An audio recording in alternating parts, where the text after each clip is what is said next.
Hello student, তোমরা যারা ক্যালকাটা ইউনিভার্সিটির আন্ডারে প্রথম সেমিস্টারের ছাত্রছাত্রী আছো এবং তোমাদের রাষ্ট্রবিজ্ঞান সাবজেক্টে অনার্স আছে, তোমাদের জন্য আজকের ক্লাসটা খুবই গুরুত্বপূর্ণ। আজকের ক্লাসে তোমাদের SEC 1 পেপারের একটি গুরুত্বপূর্ণ 20 নম্বরের প্রশ্নের উত্তর নিয়ে আলোচনা করব। প্রশ্নটা কি আছে দেখো, হিন্দু ও মুসলমান বিবাহ সংক্রান্ত ব্যক্তিগত আইন আলোচনা করো। তোমরা জানো এসএসসি পেপারে তোমাদের কোয়েশ্চেন প্যাটার্ন যেটা আছে, 20 নম্বরের প্রশ্ন দুটো পরীক্ষায় লিখতে হয় এবং 2 নম্বরের প্রশ্ন 5টা পরীক্ষায় লিখতে হয়। অর্থাৎ 50 নম্বরে তোমাদের এসএসসি পেপারটা পরীক্ষা হবে, 20 নম্বরের প্রশ্ন দুটো থাকবে এবং 2 নম্বরের প্রশ্ন 5টা। দেখো, প্রশ্নটা ছিল হিন্দু ও মুসলমান বিবাহ সংক্রান্ত ব্যক্তিগত আইন আলোচনা করো। প্রথমেই একটা ইন্ট্রোডাকশন অর্থাৎ ভূমিকা দিতে হবে। সেখানে কি লিখবে দেখো, ব্যক্তিগত আইন বলতে বোঝায় আইনের যে অংশ কোনো ব্যক্তি অথবা তার পরিবারের সাথে জড়িত ঘটনা সম্পর্কিত আইন। তাহলে কি ব্যক্তিগত আইন বলতে বোঝায়? ব্যক্তিগত আইন বলতে বোঝায় আইনের যে অংশ কোনো ব্যক্তির অথবা তার পরিবারের সাথে জড়িত ঘটনা সম্পর্কিত আইন। ভারতবর্ষ বহু ধর্মাবলম্বী মানুষের দেশ। বিবাহ বিচ্ছেদ, উত্তরাধিকার ইত্যাদি ব্যক্তিগত আইন, তাই এদেশে ভিন্ন প্রকৃতির। তাহলে ব্যক্তিগত আইন কোনগুলো? বিবাহ বিচ্ছেদ আর উত্তরাধিকার, এইগুলো। এখানে প্রায় প্রতিটি সম্প্রদায়ের জন্য পৃথক পৃথক ব্যক্তিগত আইন আছে। প্রথমেই যেটা আছে দেখো, হিন্দু বিবাহ সংক্রান্ত আইন। 1947 থেকে হিন্দু সম্প্রদায়ের ব্যক্তিগত আইন রচনার প্রয়াস নেওয়া হয়েছিল। হিন্দু কোড বিল নামাঙ্কিত ব্যক্তিগত আইনের প্রস্তাব নিয়ে 1947 সাল থেকে আলোচনা শুরু হয়েছিল। দীর্ঘ আলোচনা সত্ত্বেও কিন্তু হিন্দু কোড বিল নিয়ে জটিলতা কাটেনি। অবশেষে সরকারের প্রস্তাব অনুযায়ী হিন্দু কোড বিলকে ভাগ করা হলো। হিন্দু বিবাহ আইন 1955, হিন্দু উত্তরাধিকার আইন 1956, হিন্দু নাবালকত্ব এবং অভিভাবকত্ব আইন 1956 আর হিন্দু দত্তক ও ভরণপোষণ আইন 1956। তারপরে কি বলা হচ্ছে দেখো, সংবিধানের সাধারণ দেওয়ানি বিধির নির্দেশ মেনে উপরোক্ত আইনগুলি শুধুমাত্র হিন্দু মতাবলম্বী মানুষই নয়, অন্য সম্প্রদায় যথা বীরশৈব, লিঙ্গায়ত, প্রার্থনা সমাজ, আর্য সমাজ, ব্রাহ্ম সমাজ, বৌদ্ধ, জৈন, শিখ এবং অন্যান্য সম্প্রদায় যাদের ব্যবহৃত প্রথার মধ্যে হিন্দু ধর্মের প্রভাব আছে, তারা সকলেই এই আইনের আওতায় পড়বে।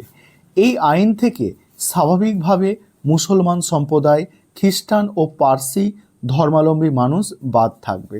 আমাদের দেশে খ্রিস্টান ও পার্সি সম্প্রদায়ের মানুষের জন্য লিখিত ব্যক্তিগত আইন ছিল। স্বাধীনতার পর হিন্দুদের জন্য আইন পাস হলো। তারপর দেখো, কলকাতা উচ্চ ন্যায়ালয়ের বিশিষ্ট আইনজীবী শ্রীমতী চান্দেই আলম মন্তব্য করেছেন যে 3টি আইনই একই সূত্রে বাঁধা, অর্থাৎ বিয়ের বয়সে প্রার্থীদের ক্ষেত্রে 18 এবং পাত্রের ক্ষেত্রে 21 বছর। স্বামী স্ত্রী বর্তমান থাকাকালীন দ্বিতীয় বিবাহ অবৈধ। পাত্রপাত্রী যেন মানসিক ভারসাম্যহীন না হয় এবং বিবাহ যেন নিষিদ্ধ সম্পর্কের মধ্যে না হয়। বিয়ের অনুষ্ঠান হবে নিজস্ব পারিবারিক রীতি মেনে। সরকার দ্বারা নিযুক্ত ম্যারেজ রেজিস্ট্রেশন অফিসারের কাছে নথিভুক্ত করতে হবে। একমাত্র 1954 সালের স্পেশাল ম্যারেজ অ্যাক্ট বা বিশেষ বিবাহ আইন অনুযায়ী বিয়ে হলে রেজিস্ট্রারের সামনে সই ও শপথ করে বিয়ে হয়। এই আইন সম্পূর্ণ ধর্মনিরপেক্ষ। যে কোনো ভারতীয় নাগরিক একে অপরকে বিয়ে করতে পারে। Hindu marriage act 1955, Indian divorce act 1872, special marriage act 1941 ইত্যাদি বিবাহ বিচ্ছেদ আইনের সামঞ্জস্য আছে।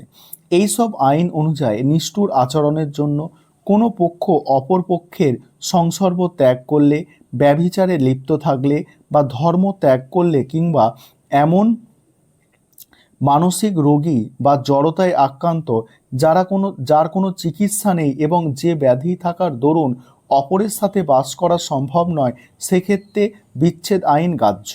2006 সালে শিশু বিবাহ নিষিদ্ধকরণ আইনে শিশু বিবাহের শিকার কোনো মেয়ের বিয়ে অস্বীকার করার অধিকার রয়েছে। হিন্দু দত্তক ও ভরণপোষণ আইন অনুযায়ী স্ত্রী ও সন্তানের ভরণপোষণের দায়িত্ব স্বামীর। স্বামীর মৃত্যু হলে তার বাবার পুত্র সন্তান নাবালক থাকাকালীন ভরণপোষণ পাবে।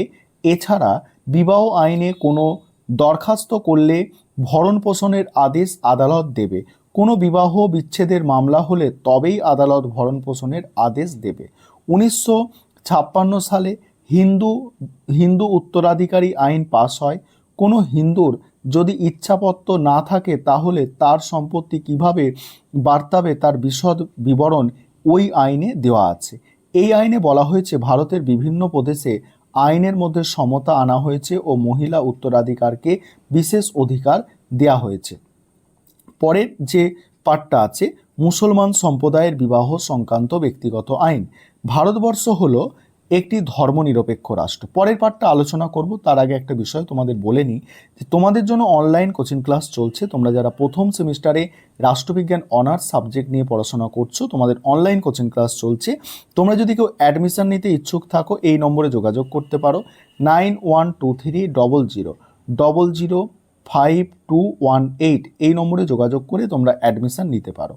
আমাদের সপ্তাহে 3 দিন করে ক্লাস, 2 দিন রেকর্ডেড ক্লাস, 1 দিন লাইভ ক্লাস, তার জন্য পার মান্থ 500 টাকা করে ফিস নেওয়া হয়। চলো পরের পার্টটা দেখে নাও, আর যারা অ্যাডমিশন নিতে ইচ্ছুক যোগাযোগ করে নেবে। দেখো, এই ধর্মনিরপেক্ষ রাষ্ট্র মুসলিম ব্যক্তিগত আইনের একটি স্পর্শকাতর বিষয়, কারণ এই আইনের সাথে সংখ্যালঘু মানুষের পরিচিতির প্রশ্ন জড়িত রয়েছে। খ্যাতনামা আইনজীবী চান্দেলি আলেমের মতে মুসলমান সম্প্রদায়ের কোনো লিখিত আইন নেই। 1937 সালের শরীয়তি আইন অনুযায়ী ইসলাম বিশ্বাসী মানুষ তাদের ব্যক্তিগত বিষয় যথা বিবাহ বিচ্ছেদ, সন্তানের হেফাজত প্রভৃতি শরীয়তের বিধি মেনে চলবে। মুসলমান সম্প্রদায়ের সম্পত্তির ভাগ বাটোয়ারা হয় পবিত্র কোরআন শরীয়তের নির্দেশ মেনে। মুসলমান বিবাহ আইন 1939 অনুযায়ী কেবলমাত্র মুসলিম মেয়েরা আদালতে যেতে পারবে বিবাহ বিচ্ছেদের জন্য। পুরুষদের তালাকের প্রয়োজন হলে তাদের আদালতে যাওয়ার কোনো প্রয়োজন হয় না।